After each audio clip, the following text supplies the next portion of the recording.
Go, go get that knowledge. Go, go, go get that knowledge. Go, go, go get that knowledge. With these changing times today, listen to the youth, we got something to say.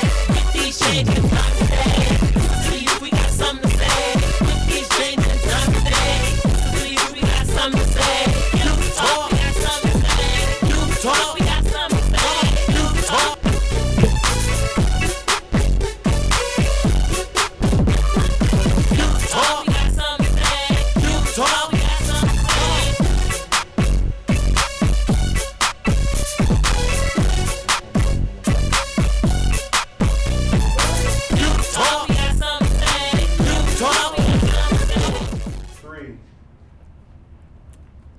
Hello, my name is Mia Guillory, and welcome to Youth Talk We Listen. Today's topic is on mentoring. When I hear the word mentor, I think of a role model, someone who will have a positive impact on a young person's life. A mentor is a person who inspires, gives guidance and direction, is understanding, and most of all, caring and loving. Love is the secret ingredient to all good relationships. And I would like to introduce my first guest, Coach Dirk of Fireball High School in Linwood.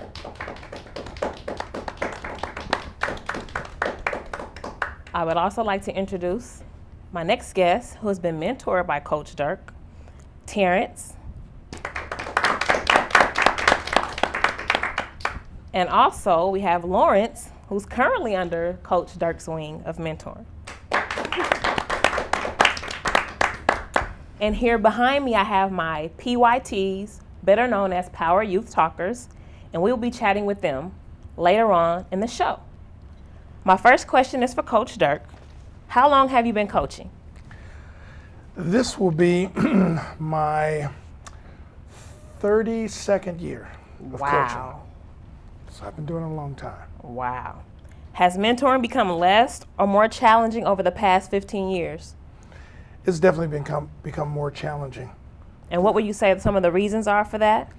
The reasons for that primarily, especially in the African American community, which I've done most of my mentoring in, is because of the family being broken apart. Okay. Not enough positive role models around and involved in their lives. Okay. And probably the third and most disparaging thing is the lack of education and the seriousness in terms of being able to get an education and do well in society. Okay. My next question is, what would you say the most challenging part of your job is? And what would you say the most delightful part of your job is? The most challenging part of my job is knowing that when I'm done for the day, I can't undo what's going to be done when they leave my site and they're back in my presence again. That's extremely challenging because you leave them with the hopes that what you're doing and what you're saying takes hold and sticks, but you don't know because you're not in that household with them. So the most enjoyable part obviously is when years later athletes return to me and say, yeah, I got my degree, yes, I'm doing this, I own my own business, yes, I played professional football, I played professional basketball, I ran track with the USA team. When I hear things like that, then I know that what I planted years ago was successfully bloomed over the years. All right, amazing. What sparked the interest in becoming a coach? I think the fact that I was an athlete myself and I knew that I was blessed with good communication skills and had the ability to teach and not preach. Okay. I felt that that was the cornerstone to me making that decision because I could have continued on athletically. Okay. But I felt that coaching was my ministry, so to speak. I understand. I got it. Very powerful. I have a question for one of my PYTs, Tuesday. Go ahead. You're on. Hi, my name is Tuesday, and I was wondering, can anybody be a mentor? Can you answer that for me, Terrence? Sure, I'll answer that question. Oh, it's a great question, Tuesday. Well, I would have to answer that question by saying that not everybody could be a mentor. And the reason for that is a mentor takes a very, very special person who has a lot of patience, who's lived through some difficulties in their life and has overcome struggles. Not everybody's done that. So best way to answer that question would be that not everyone can be a mentor, but everybody should be. So everybody should strive to overcome challenges in life and help others on their way. Okay, thank you. My next question is for Terrence. When did Coach Dirk enter into your life? Let's see. Not to try to date anybody, but it was about 25 years ago or something like that. I was about 7 years old that I remember. Okay. And one particular thing I remember is playing in the streets all the time, playing street ball, football with my friends in the street all the time. Not really ever going to be in a league or playing for any teams. But when Coach Dirk came into my life, he got me my first pair of cleats. I remember them like it was yesterday. They were Nikes. And that took my self-esteem to a level that is still with me today. It boosted my self-esteem, and it got me into team sports. It showed me how to make those good grades. And it's been an impact on my life ever since. Thank you. Lawrence, how about yourself? When did Coach Dirk enter your life? Well, about 7 years ago. 7 years ago? He's been in and out, but to actually mentor and guide me and become a father figure, it's about 7 years ago when I moved with him. Okay. Question from Marcel. Can you pass the mic down, please?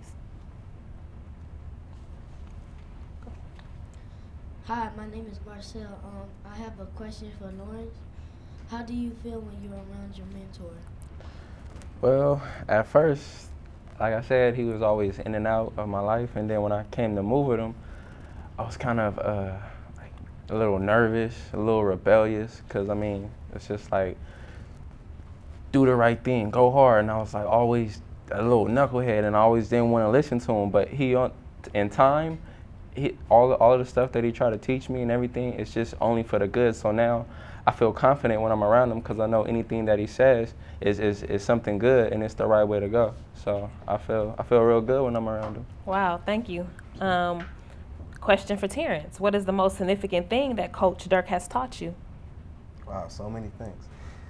The most significant thing would be, oh, that's easy. The most significant thing I would say would be not to be afraid to do.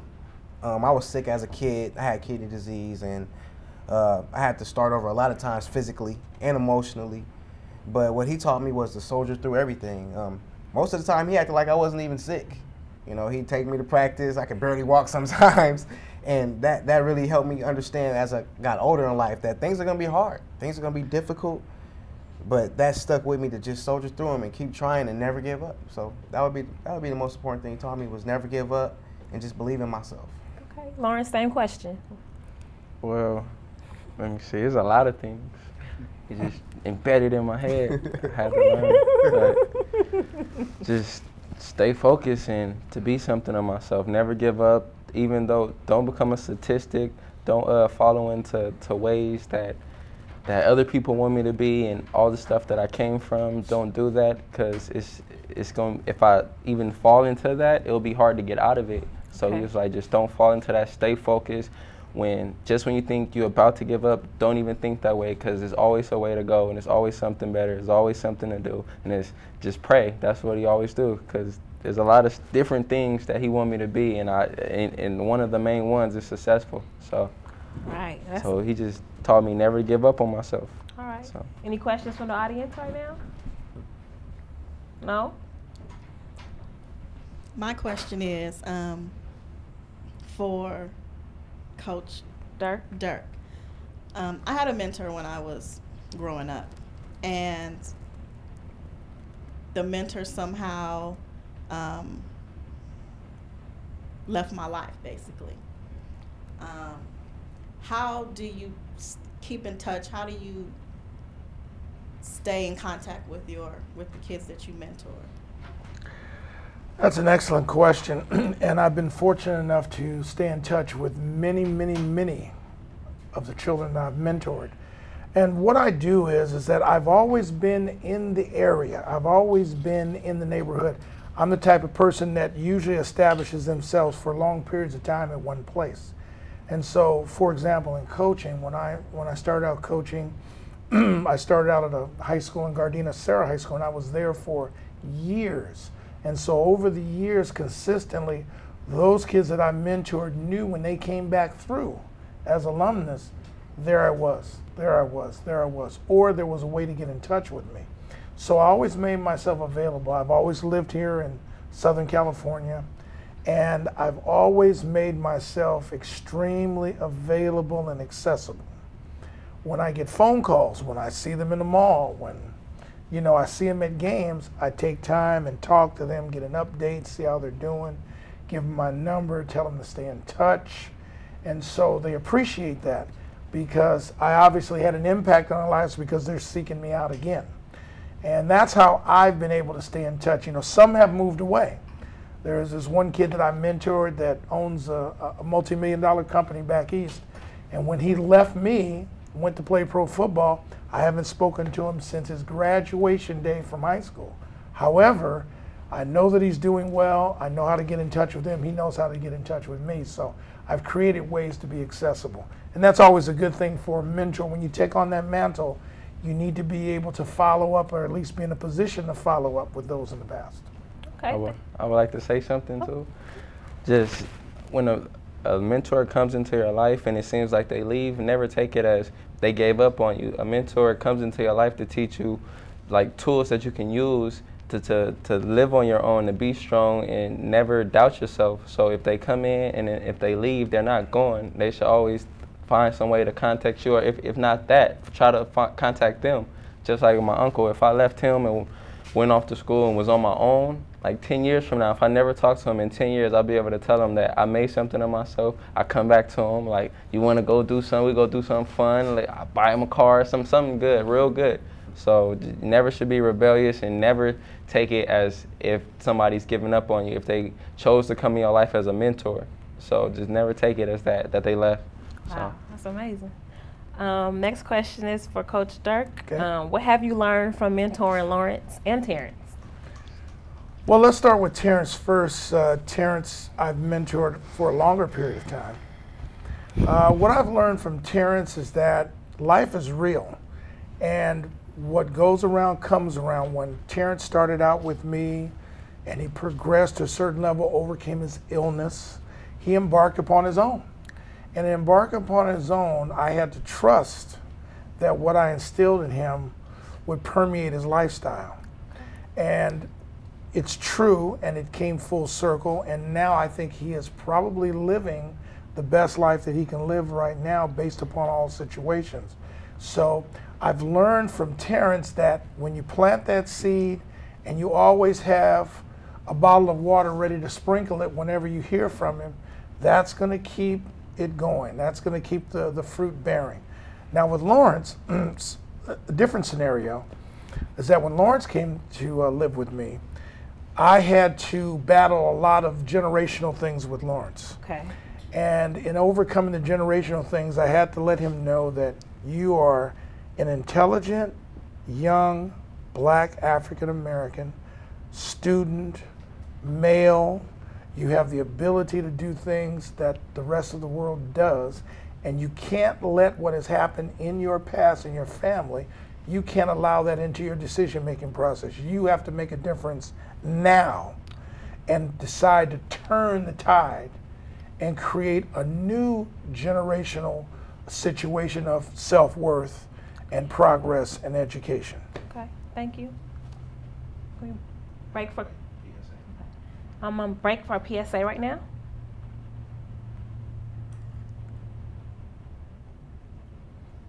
I thank you for being a friend. I thank you for giving me direction. I thank you for compelling me as well as motivating me. You give me much more than I give you. You do. That's what I live for now. I'm gonna be 75 this year. Yeah. I can't tell. January is National Mentoring Month. So share what you know and become a mentor.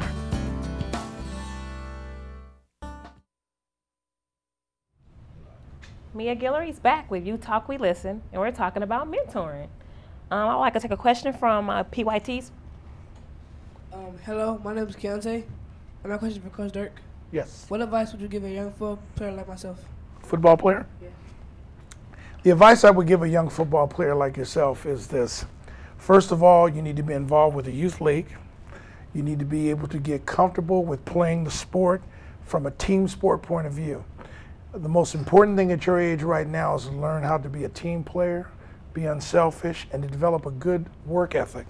Because once you transition from youth football into high school football, it becomes serious